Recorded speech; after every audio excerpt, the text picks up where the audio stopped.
welcome to Promoted, the podcast that gets you promoted so you can be great when you get there. I am your host, Renee Wooten, aerospace engineer, pilot and speaker, and I'm here with our other host, Felicity Fury, CEO and co-founder of We Aspire.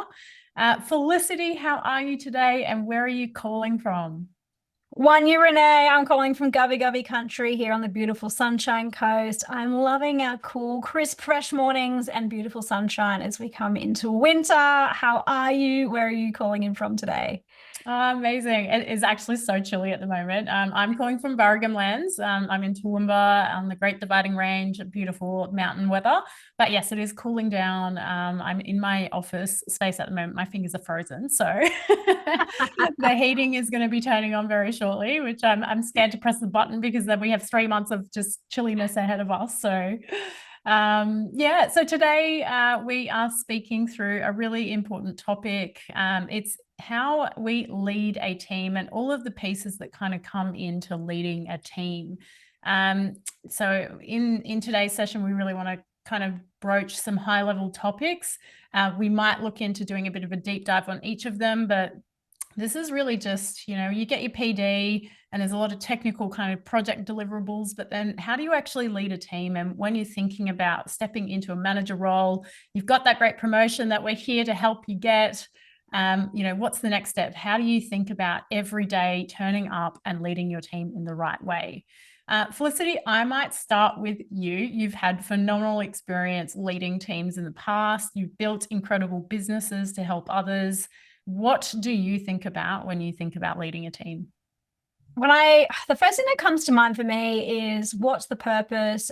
What are the goals? Where are we going? Kind of what's that big picture vision that we're all working towards? And I think particularly I think a lot of people can resonate with this, but for young people today, it is very purpose focused. And I think that's really important to bring that to the front and kind of give that bigger picture. So for me as a leader, I go, what's the most important thing for the organization? And thinking about that bigger picture.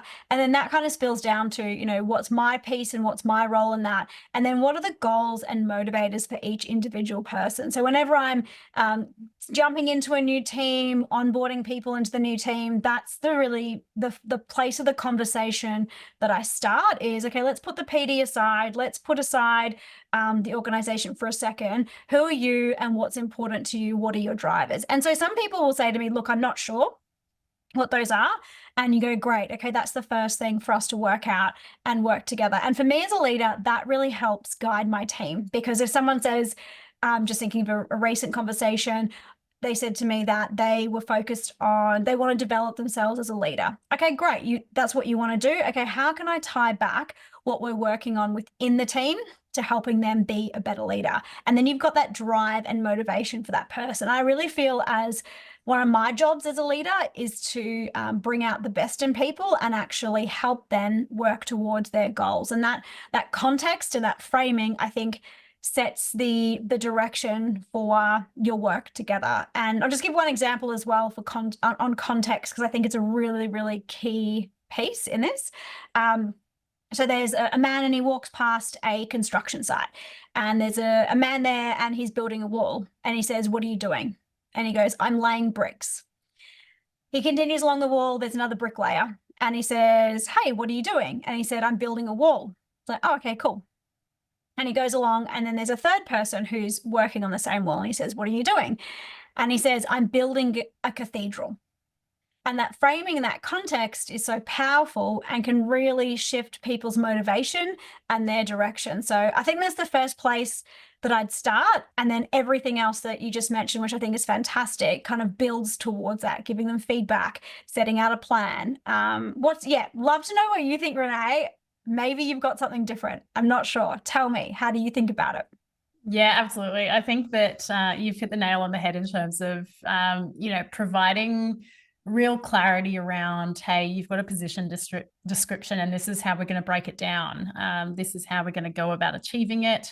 So it's really giving that role clarity, the strategic direction by understanding your team's strengths and weaknesses. So, that's absolutely essential and we can't not do that. And I would even go as far as saying, breaking down the team's direction through quarterly goals and objectives. So really giving people the ins and outs as to what we're doing, why we're doing it, and the inspirational kind of visionary piece around how do we inspire people to kind of huddle around this goal. It's by giving them that context. So that chapel, not the wall piece, as you just alluded to, Felicity. Yeah. On top of that, yeah, go. Sorry. No, you're right. You go for it. I was going to say, it's funny having these conversations with you because sometimes I go, oh my gosh, here's how I think about it. And I know you've got so much experience in leading and particularly with your recent executive roles. And I think, have I been doing it wrong this whole time? And Renee's going to school me on like, Felicity, that's a terrible idea. You shouldn't do it that way. What have you been thinking? So I'm relieved to know that we're on the same page. And I think that while the context is powerful of you building the cathedral, you still need to know how to build a wall, and you need to be able to know what you're doing every day in terms of what's your brick for the day. Agree. And then I would go one step further to say that your team members aren't going to have the same strengths and weaknesses. So you need to be really clear around, am I assigning them the right work? Or am I going to assign them stretch work? And you don't want to just allocate, for example, a pillar of a strategy to one individual, because they might actually really not like that work and they might not be good at it either. So then how do you change the role requirements around to meet the strengths and weaknesses of your team? And then getting really clear on their development pieces. So where they're more weak, or, where they've identified that, hey, I actually really want to build similar skills to you as a leader, or I want to take this set of skills further. It's really making sure that you're clear around where those development needs are, and then how they can actually go about working on those and having the space and time to work on those in a safe space, whilst they're kind of, spending that time doing that groundwork to build those skills. So something that I do to kind of implement and support each of those pieces is, for example, getting that strategic direction and the quarterly focus clear, is making sure you have a team planning day at least once a quarter in preparation to deliver the new kind of set direction for the following quarter. So I would do at least a half day, if not a full day, with my team in planning those pieces out and really making sure they're part of that co-design. Where you've already set that strategy, you need to do that with your leadership team, but then your team below that, it's really about the planning on how you're going to go about actually implementing that strategy, using and understanding your team's strengths and weaknesses, and their development areas. Then on top of that, you need to think about feedback. So you've set this great plan. Is it working? So how do you check in with your team and make sure that they're comfortable, they're happy with the layout of the work they're doing, they feel like they're getting stretched? That's really going to help with that inspiration and purpose piece that you set around the vision that you're trying to create and the goals that you're trying to achieve. So it's all good and well to set that really inspiring, like visionary statement up front, but then if people don't know the role that they play in actually delivering that, or it's not an enjoyable experience, and there's a bit too much chaos or things are changing too often, you really need to know that early so that you can try and make some changes in the way that you work, to really drive home that kind of synchrony between all of the pieces that we've just kind of stepped through. And I think, sorry, go.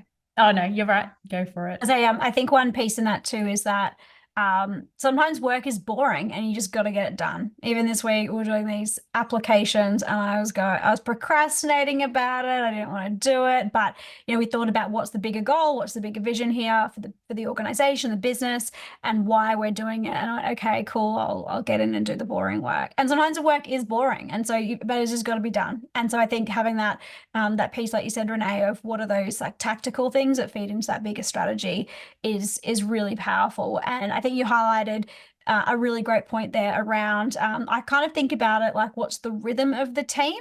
And I saw this early in my career when working on projects, where you had your project control group meeting, you'd have your weekly on-site meetings with your contractor where you're building the road. And those rhythms, I think, really helped keep the project along, but provide those opportunities for those key things you spoke about, like feedback, how are the team working together, how are we developing them? And so whether it's a one-on-one every every week or two, or it's a weekly meeting or whatever it is. I think those rhythms are really powerful, and tuning them appropriately to the team and getting that rhythm right is really, really powerful as well. Yeah, absolutely. And I think as well, a big shout out that you can't operate in a team without trust and some sort of relationship as well. So I know in another episode that we've talked through and how do you support your team socially, we kind of touched on, it's really important to actually have time one-on-one with your team members, but then also, sports and activities outside of work can really go that extra step in building the team cohesiveness and just relaxation, trust, relationships with your team too. So making sure you schedule in social time too. And finally, I would say recognition is probably one of the biggest levers that you have in showing people that you appreciate their hard work. I know, particularly in the corporate space, pressure is on pretty regularly. There's not many weeks where people get a breather. And certainly you won't all get a breather at the same time in the team. So how do you actually, foster that sense of appreciation, recognition for your team too? So whether that's, for me, I like to kind of go that extra step and, do regular recognition through internal recognition systems. But then for birthdays or milestones in their personal life and professional life, I always like to write a card or maybe even take the team out for a lunch every quarter to just put the books down and just spend that time one-on-one to have a good relationship with them and have a laugh, have some fun together. So that's so good. I often forget to do that. Even just, it's almost like my brain can just be so operationally focused of getting stuff done that it's such an engineering trait. So true. And even like when I'm writing emails, I'll write what I want to say and then be like, oh, okay, now I'll go put in there, hey, hope you're having a great day, blah, blah, blah. Because I go, okay, I've said the important stuff, now do the building relationship stuff. So sometimes it doesn't come naturally to me and I often have to force myself to think about it. But again, like, I can tie that back to the why and the purpose. And I know that that's important to lead when you're leading people and to build those relationships because that's how you can be an effective team as well. I love the book of the 5 love languages. It's certainly been helpful for my relationship, but it's also been a helpful frame for me to have in building relationships within the team. So some people some of the love languages are gifts, words of affirmation, acts of service, physical touch, and quality time. So you may notice that some of your team members respond to certain things. And with physical touch, I know that's a tricky one in the workplace. I was going to ask about that. How have you juggled that one, Felicity? In that one. But like the other day I met someone for the first time and she goes, hey, I'm a hugger. Are you a hugger? And I'm like, yes, I'm a hugger, because one of mine is physical touch. Yeah. So, obviously hugging appropriateness at work, caveat all that, or it could be so that obviously respectfully, and so it could be like bringing some donuts in for a team meeting as a one-off, as a gift, or the words of affirmation, acknowledging people. And it can be little points of recognition too, and I think those little tiny sprinkles are just as powerful as the big stuff, like you said, nominating people for recognition with informal awards. So it just reminded me of a meeting I was in a few years ago, and someone had presented to the team around some of the work they'd done. And it was a really fantastic piece of work. It was, a team meeting where someone's showcasing their role. And they said, any questions? And as typically the team meetings went, no one had any questions. So I put my hand up and I said, hey, look, I don't have a question, but I really want to acknowledge what you've done. It's fantastic. You've thought really deeply about it. You've presented it in a really engaging way. And, I can see how this is going to help us as a team, bigger picture kind of conversation. And after the meeting, and it kind of just felt like, because I've just done that so regularly now, it's a bit of a pattern that I would go, oh, how could I acknowledge someone? Or how could I make them feel important, valued, or special? And I knew this person had not been feeling valued in their role. And someone else in the team came up to me and said, oh, I see what you did there. You acknowledged their work. And it was so cool that even someone noticed that. And I think sometimes it can be, helpful for that person, but it can actually really build that rapport within the wider team as well. Particularly, I think if there is tension or if people are having challenges, they can, take that step back and further appreciate a team member's piece of work. So I love that. And I try and do that as much as I can, and even within our programs as well, creating that acknowledgement, because I feel like we just don't do that enough these days.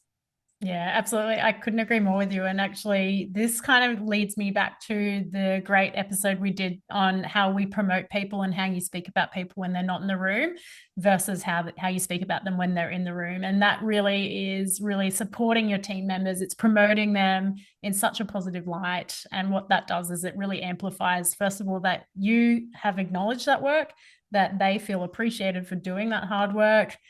You've given them great feedback around the fact that it was engaging, and just that acknowledgement goes such a long way in making people feel like they are part of a team and that they're doing important work, which is, I'm not sure if it's a general consensus, but particularly for myself and yourself, Felicity, I know we really love purpose-driven work, but making sure that our work is having a really big impact, because that's part of our fulfilling, I guess, vision and purpose ourselves. So to have a leader call that out publicly is such a beautiful opportunity to just sit back and actually reflect yourself as an individual and say, yeah, I did actually do great work. And that's great feedback for me to reflect on for the next piece of work that I do. Absolutely. And in that situation, I wasn't the leader of the entire team there. I was like a peer for this person. So again, you don't need to be in that leadership role, but it does demonstrate a few things. It demonstrates that you're thinking about that stuff. It actually shows you in a positive light as much as the other person. And I think also too, it can be a indicator of the team culture. If you're in a team where that's not happening, or people have got, the negativity piece, then that's also something to notice and pick up on as well. It's almost like what's not being said or what's missing from the conversation. And that's something also to point to around what is the culture and what's actually happening day to day within the team. Yeah, absolutely. Love it. Well, thank you so much for today's chat. It has been awesome to step through what it takes to lead a team. It is pretty comprehensive. There's a lot to think about, but if you as a leader contemplate every Monday morning how you're going to do that for your team, you'll be so well set up, and really it will have a cumulative effect. The people you work with will really appreciate you. They'll feel appreciated, they'll feel supported, and they'll be growing, which is really what you're there to do and unlock as a manager. So thanks so much, everyone, for listening to today's ep. We will be back next week with the next hot topic on Promote Podcast. Very good. Let us know if you have a topic that you would like us to talk about. We're going to be spending some more time deep diving on the team dynamics, how you can support your team. I love the one on feedback, Renee. I definitely want to pick your brains on that. So can't wait to see you all in the next episode.